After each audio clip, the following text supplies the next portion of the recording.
Hi, good afternoon. Looks like you didn't enjoy lunch. Hi, good afternoon. Thank you so much for being here.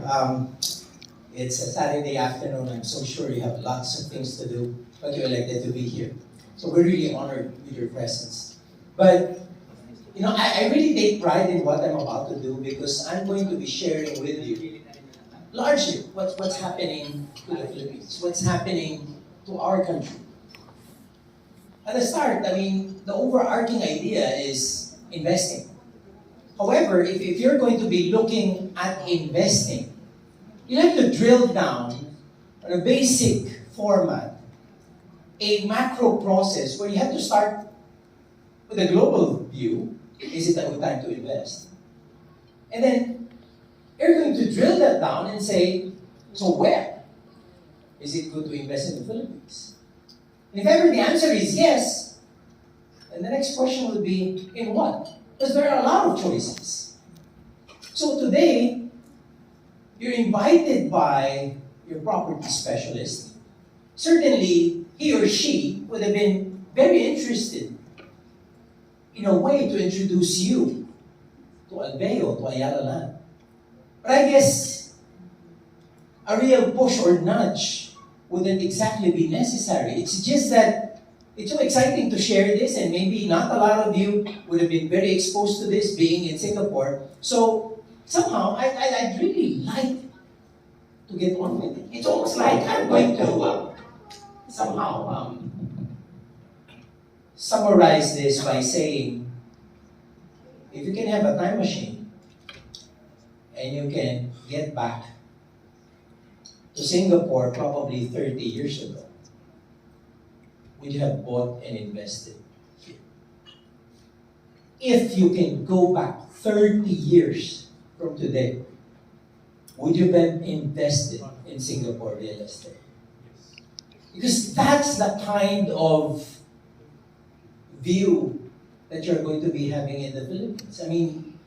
We are where Singapore would have been over 20 years ago, where the infrastructure is just starting, where the real growth gets to be anchored in certain pillars that are strong.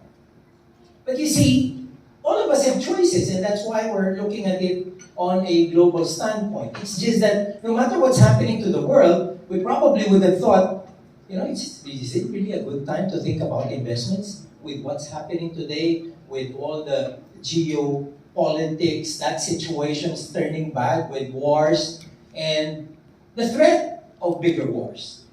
The second would probably be, headline negative things like inflation and interest rates.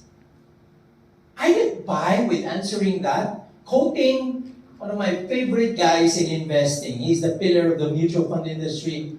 The guy is Sir John Templeton, and he says this: bull markets are born on pessimism. They grow on skepticism. They plateau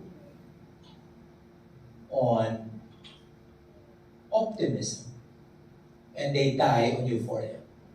What does that mean? You have to be ahead of the curve. You cannot be an investor when things are going so well. Because when things are going so well, they're going to be pretty expensive. And besides, I go back to this. Regardless of what's happening to the environment, your journey financially continues. Your challenge to achieve dreams for people special in your life continues. So it doesn't really become anchored on what's happening. Everything has to be anchored on exactly what you want to achieve. But as I say this, many of you would have read, the Philippines is getting to be one of the favorite investment destinations in Asia. And while we say that, I can also say, oops, much like many places in Asia, it's still a very volatile market. We thought everything would have turned rosy at the end of September, and that run would have been good until we saw new concerns like Taiwan, China, the US. And suddenly it became also choppy again. And this gets mirrored not just in the stock market, it also got mirrored in the bond market. But some things are happening already. If you're going to be looking at the way this has been read by the end of the year, it's higher both on the short end and the long end of the curve. However, the early part or the first quarter of this year, we saw the long end go down. What does that mean?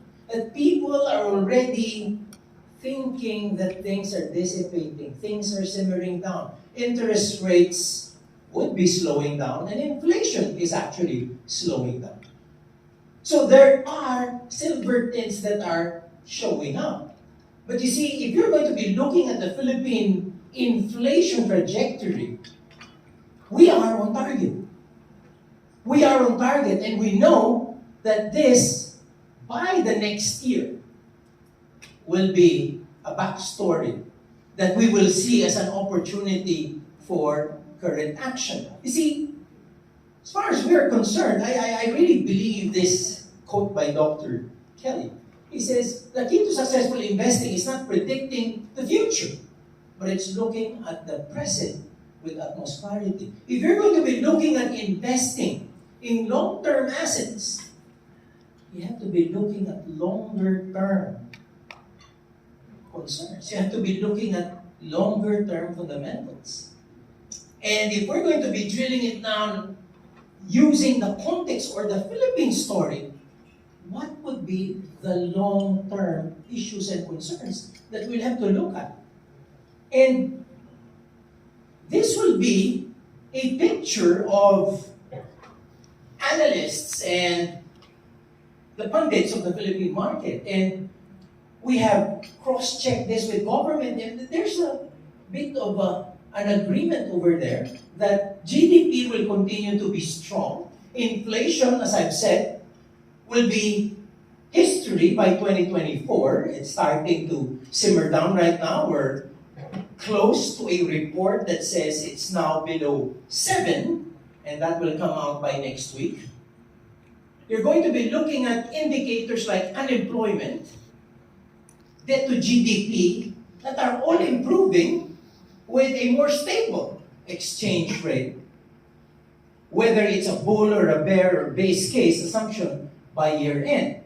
So, going through the same slide, there are a lot of, the consensus is the market will stop at about 7,800 to 8,100 by year end. And what will be the drivers of this? Number one is a full year of reopening.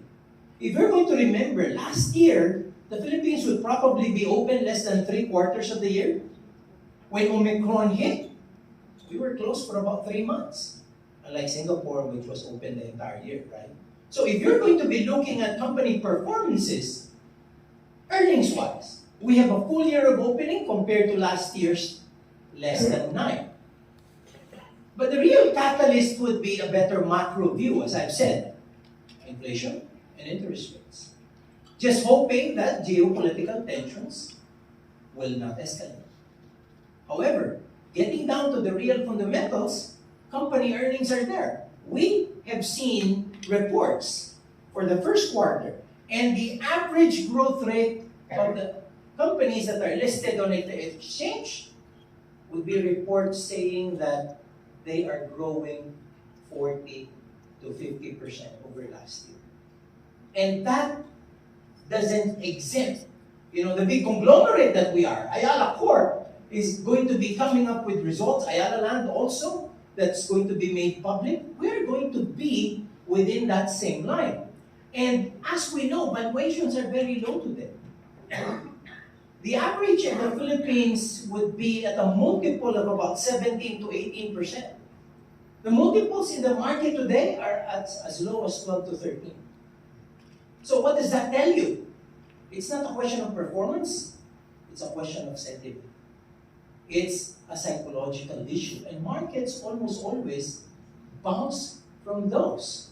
So, this is a report which a lot of investment houses like Goldman Sachs, JP Morgan, and even HSBC has agreed with. That the Philippines will be the world's 18 to 20th biggest economy in 2050. I just don't know if we're still going to be here by that time, right? But certainly, we should be able to enjoy the journey getting into 2050. But I see a lot of people who are still going to be here, I'm sure. Maybe some of us will be joining you in memory, right? But this is real. And there is a reason or a set of reasons for this. And let me get on with the pillars here. I think all of you know, tourism, overseas workers, remittances, OFWs, many of you are here. You're the new unsung heroes of our country. And the BPO industry, where, there were a lot of naysayers here. Tourism, a reason why we're not growing that for the longest time is because of infrastructure. I'm not saying this as a Filipino, but I can tell you quite frankly, the beaches in the Philippines are better than Bali. Right? But the man-made of Bali will beat the Philippines black and blue.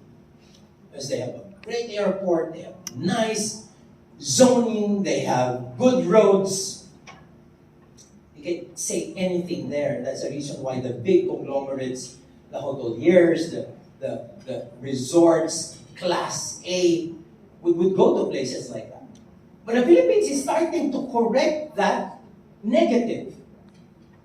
Overseas workers, they say that's going to turn negative because of the pandemic and because of global slowdowns.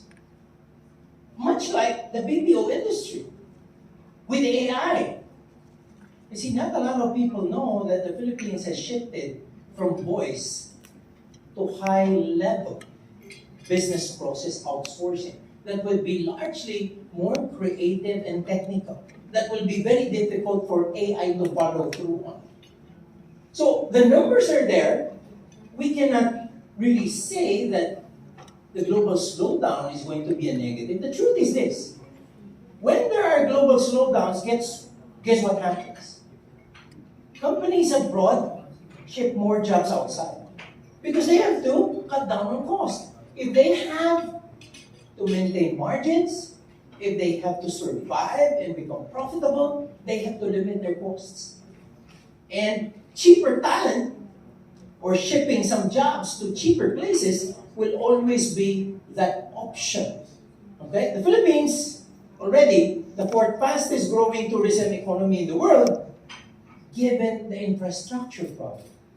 But when I share with you the infrastructure that's happening there today, you're going to be amazed with everything that's getting to get stacked up. As I've mentioned, companies and travel institutions would always mention names like Boracay right now,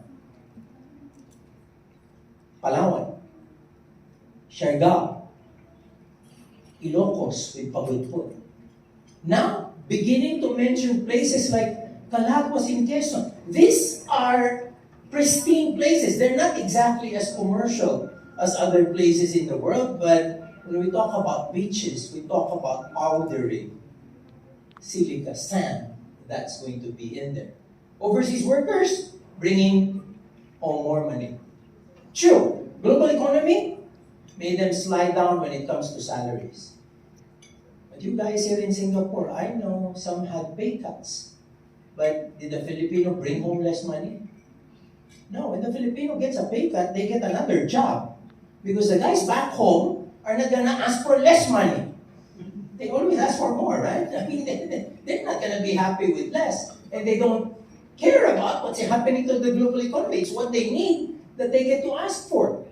Guess what? The remittance last year hit $36.1 billion. This was only $6 billion in 2020. It's now 36.1. Overseas workers all throughout in terms of number and revenue, right? The year 2000, that was only $90 million.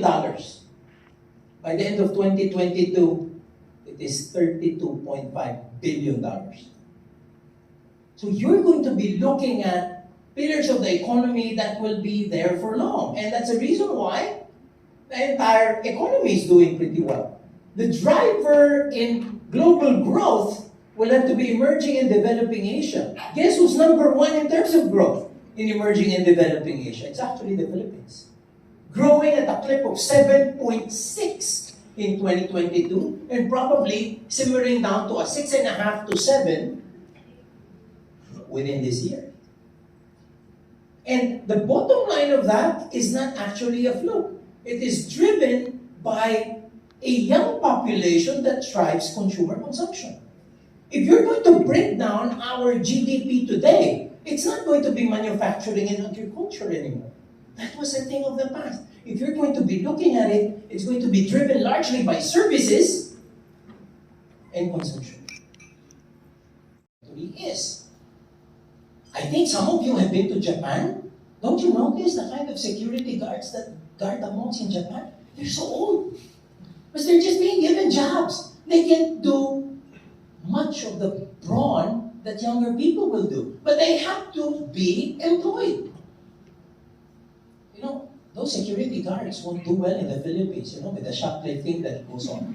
See, in Japan, even if it's in the middle of an earthquake, people pay, right? So you don't exactly have to worry about security. But a place like Vietnam, right? Thailand and the Philippines, you need to have security. But it's a function of age. It's a function of how that is going to work. And see, this is the real story. When will countries get into negative population trajectories? The Philippines will have to hit 2092. That's how far it is. And that's how long the country is going to be within this, what we call demographic window. And as I give you a little more of these advantages with granularity, going to be very fascinating. Tertiary school enrollment. 36% of the Philippines, especially as the government has provided it for free with state colleges and universities. In Vietnam, it's 29, India, 31. English-speaking population, 10, 50, 88%. Median age, we're at 25.7. Population with smartphones. We call them marites, right? I mean, they just got empowered with a smartphone, but normally it's just their mouth, right? Now they're using smartphones. And look at that fertility rate, ladies and gentlemen. Never ever touch a Filipino woman. She suddenly gets pregnant, right? This is real. I mean, this is real data. And if you're going to be looking at the country as a good place to invest, question now becomes, again, I mentioned, where? And there are many instruments to invest in. It's just that somehow, much like Singapore, you think about the asset class that continued and continuously performs well into the future, especially as you have population growth. So Louis Glickman said that, the best investment on earth is earth. And why is real estate a great choice? Because number one, you create regular cash flows. You're in Singapore, you buy in the Philippines, you rent it out. Rental yields in the Philippines go for 6 to 8% compared to the rental yield here, which I'm very familiar with, which will be at 2 to 3%. Because land is so expensive here. Property is so expensive here. In the Philippines, not as much. Because of that low initial investment, the cash flows can be 6 to 8%. There is capital appreciation. And as population grows with land is finite, that capital appreciation gets you going together with the cash flow on top of it. It's an ideal inflation hedge. Factors of production like labor, cement, glass, stone, they've all already gone up. Real estate is an asset class that behaves well with inflation. It is a good hedge. It rides growth with a very limited downside. Again, let us remember this because I'm going to be giving you a lot of data on infrastructure development. And real estate is highly correlated with that. But this is big. Opportunity for leverage. In a country like the Philippines, it is rare for you to leverage on marketable securities. Unlike Singapore and more sophisticated financial markets, you can trade on margin. The Philippines doesn't do that. So if you buy bonds, if you buy stocks, you have to pay in full. If you're going to be comparing real estate investments, you can actually own an asset paying 10% down payment. So in about 3 to 5 years, you actually just pay anywhere from 10 to 25%, or even 50% of the property while you own it. While you will start to get the yields on the cash flow and the appreciation to go with it. A good friend of ours will be presenting to you historical movements in prices, especially of Ayala land related or Alveo related properties. Leverage is very important because as you grow, like let's say, properties go up 10%. But if you've only paid 25% of it, you don't make 10%, you actually make 40%. Because you just shelled out a portion of that entire property. Provides options for utility and connection. Some of you are already permanent residents of Singapore. Some of my good friends here probably will stick to Singapore. They like it here. Everything works. Right? It's a basic personal choice, right? I mean, we all have our own perks, right? As people, right? Many people love it here. My friends love it here because everything works. But somehow I don't like the interaction too much. You know, it's too intense, right? They're in general, people here aren't exactly nice, right? They're very impatient. In the Philippines, people smile. People apologize for many things, but nothing happens, right? Here, people can be stern and strict, but everything's predictable. Everything happens. Like in other places, they're nice, but they don't follow through on what they say. So it's a hit and miss thing. But I mean, that's again personal. However, what connects you to the country? If you're gonna be, like in many cases, I've just been to the US, there are Filipinos there who I know will never go back to the Philippines. But I'm telling them, what connects your children to your home country? What have you done to help your home country? Of all the industries, real estate is one that has a multiplier effect on the positive impact on investments. See, when you invest in real estate, you have the job market.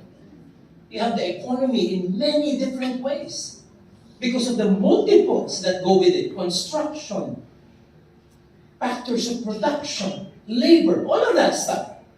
But you see, on top of the investment by itself, it connects your children. There is something to get back to in the country. I guess when we're talking about Singapore, I mean, you're 3.5 hours away. And lastly, generational impact. I heard this from a friend most recently. He's a stockbroker. In fact, he's the biggest in the Philippines. Right? He was just with me yesterday. He just flew back early today. And what he's saying is, when I was a lot younger, everything's stocks and bonds for me. Everything's financial. But as I get older, I now realize, if I give this to my children, it's going to be gone in one generation.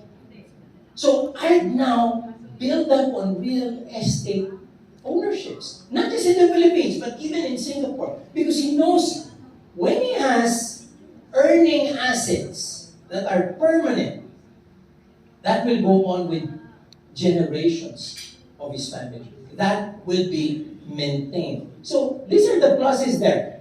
But again, I focus not on real estate in general, but Philippine real estate. When you say Philippine real estate, what are the other added pluses? Strong GDP growth, accelerated infrastructure development, as I mentioned earlier, attractive rental yields, and relatively lower prices than the region. Just came back from Thailand as well. outskirts of downtown Bangkok, outskirts, the prices are way, way above central business district projects of Albeo in Makati and BGC. But let's look at data.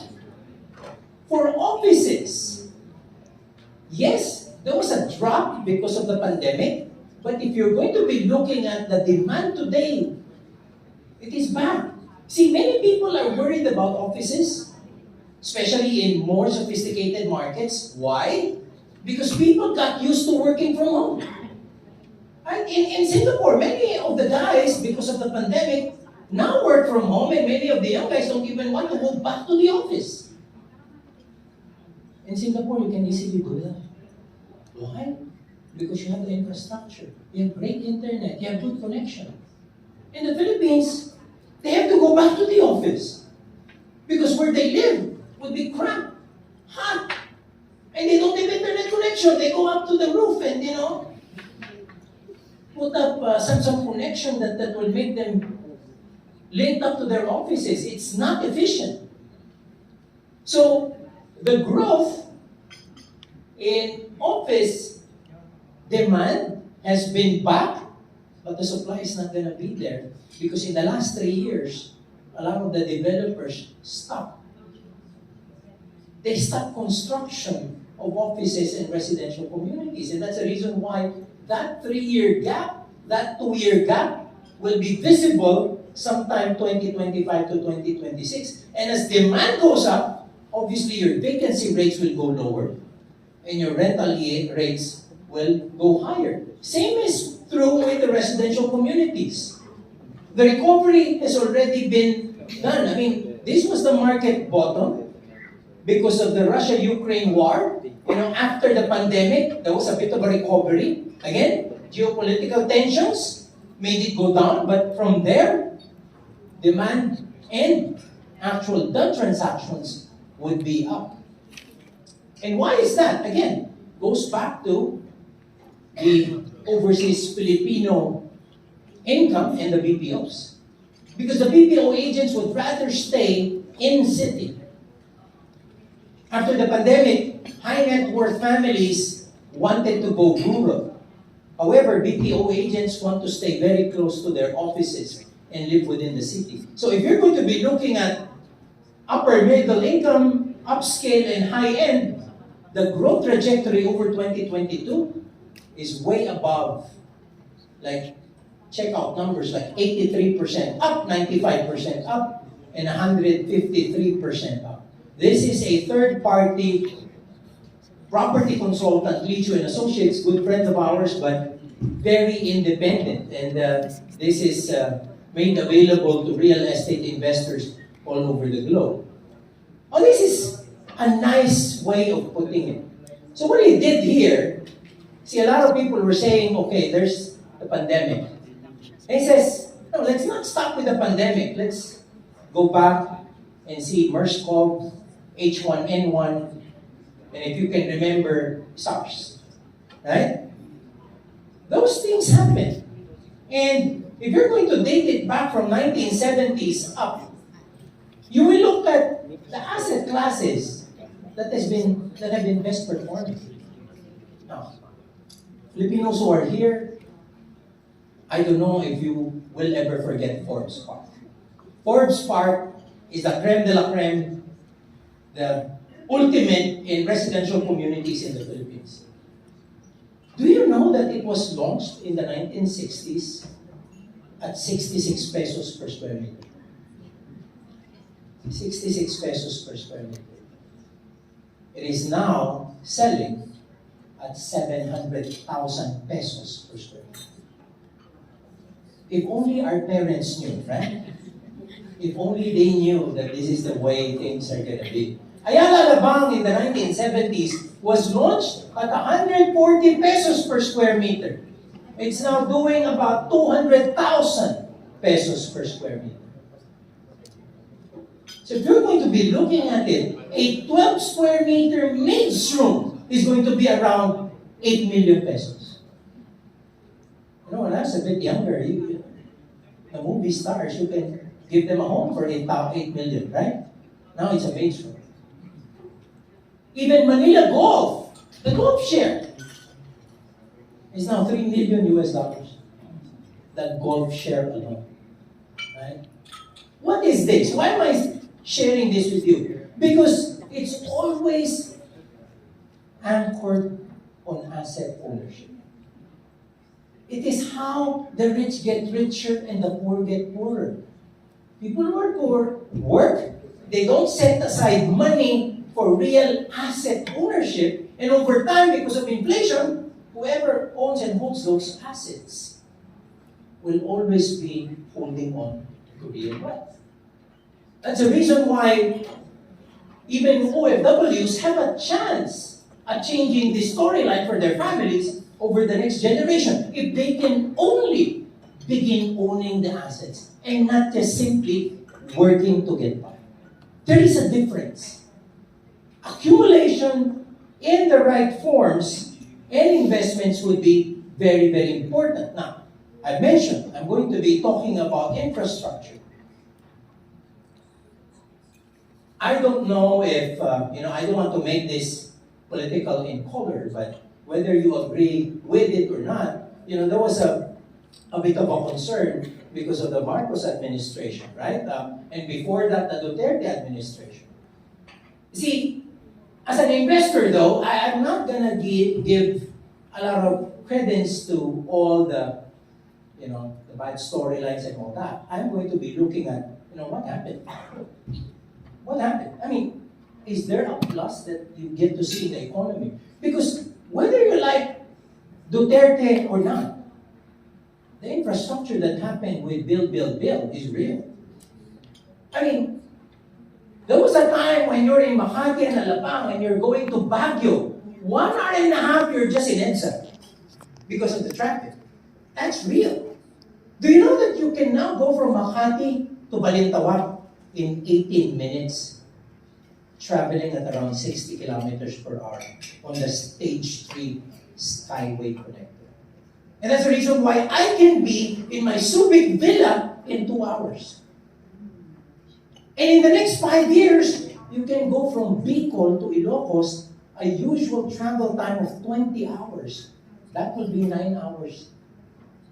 And this is going to be real. Build is real. Now, I don't know if you like Marcos or not. I'm from UP, and you know what my answer is, right? You know what my answer is. But I have to be pragmatic. He won, so maybe we deserve him. But you see, build is not. Build is not. You know what replaced build? Build better and more. Did you miss the acronym? Build better and more. BBM. Right? They're so, fascinated with acronyms like that, but let me tell you what's all planned and being done today. Not planned, being executed today. 11 bridges, 8,825 linear meters only within the metropolis. Some of them are done. BGC Ortigas Link Road is done. The Binondo Intramuros and Estrella Pantaleon Bridge are done. So they're now connecting Metro Manila much better to augment stuff that will control traffic. But not only that, we're now connecting Luzon in a very big way. 1,213 kilometers of super highways. Inlet Harbor Link,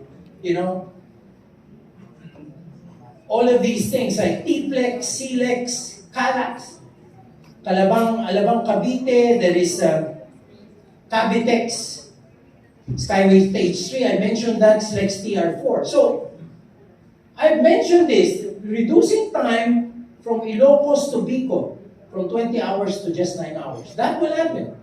Today, Baguio is 3.5 hours. Because once you get, even if you're from Alabang, the south, you get to the Skyway,